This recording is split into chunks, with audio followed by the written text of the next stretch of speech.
Baş qərargahla Rusiyanın prezident administrasiyası arasında münaqişə yaranıb. Bu general Ruskoyun məşhur 25 Mart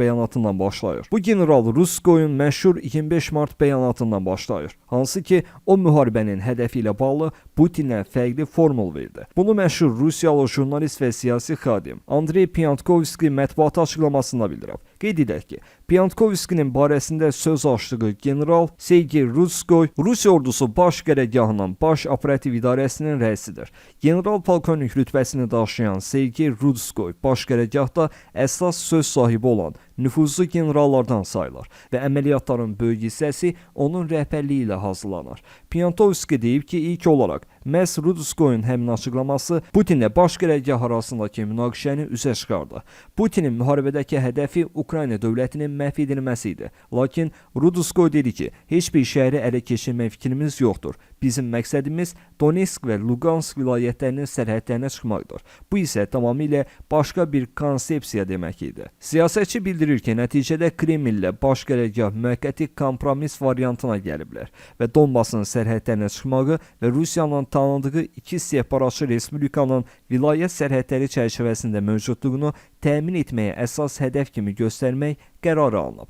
Kremllə generallar arasında razborka isə müharibədən sonraya təxirə salınıb. Piyantkovski deyib ki, əldə olunmuş müvəqqəti razılığa baxmayaraq münasibətlər getdikcə daha da gərginləşir. O bunu isbatlayan məqamlardan biri kimi Vladimir Solovyovun və digər Kreml təbliğatçılarının verilişlərinin tez-tez qonağı olan erməni Semyon Baqdasarovun televiziyadakı son çıxışını göstərib. Polkovnik Baqdasarov, o həmişə televiziyadakı siyasi şoularda Rusiya baş qərargahının mövqeyindən danışır. Bir növ baş qərargahın danışan ağzıdır. 2 gün əvvəl o təcrübli şeylər dedi. Dedi ki, ordu öz vəzifəsini artıq yeni getirib. Onu çıxarmaq lazımdır. Denazifikasiya ordunun yox, siyasətçilərin, Ukrayna xalqının özünün vəzifəsidir və s.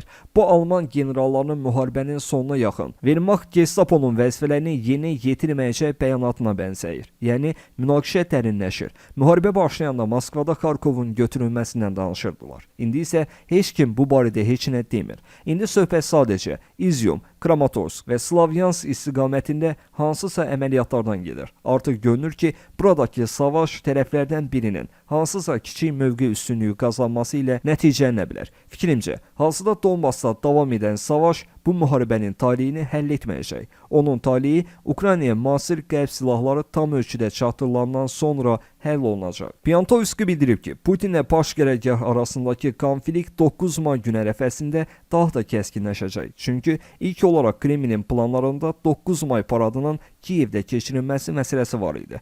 Lakin məlum səbəblərdən buna nail olunmayıb və olunmayacaq da. Həmin vaxta qədər döyüş meydanında Rusiyanın hansısa həll edici və böyük qələbə qazanacağı isə istisna olunur.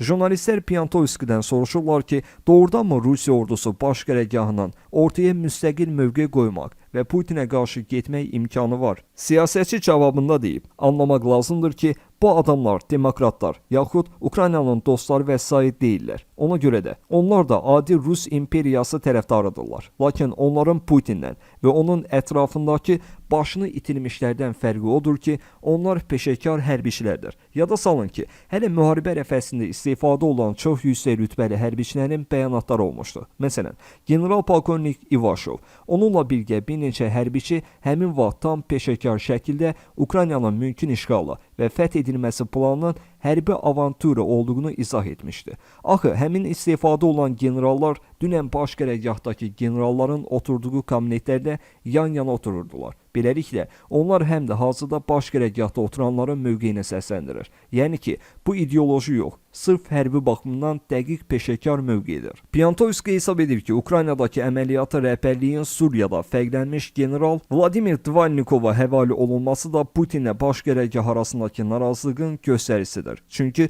Cənub Hərbi İdarəsinə rəhbərlik etmiş general Dvalnikovun peşəkarlıq keyfiyyətləri çox aşağıdır. O Suriyada sadəcə silahsız əhalini bombalamağa bacarır. Orada qarşı tərəfin nə aviasiyası, nə hava hücumundan müdafiə sistemləri, nə də stingerləri vardı. və bu hərbi baqajla da Putin onu Ukraynaya göndərib. Bütün şəhərlərin, dinc əhalinin uzaqdan bombalanması da Putinin hansı yolla savaşa üstünlük verdiyini göstərir. Əlavə olaraq onu da qeyd edək ki, 2 gün öncə bir qrup Rusiyalı generalın Putinə Ukraynadakı müharibəyə son qoymaq istəyi ilə məktub ünvanladığına dair məlumat yayılmışdı. Bu barədə hərbi ekspert Oleg Zhidanov xəbər vermişdi. Onun sözlərinə görə, məktub Rusiya liderinə Təhlükəsizlik Şurasının katibi Nikolay Patrushev vasitəsilə çatdırılıb. Generallara cavab olaraq Putin əməliyyatın davam edəcəyini bildirmişdi.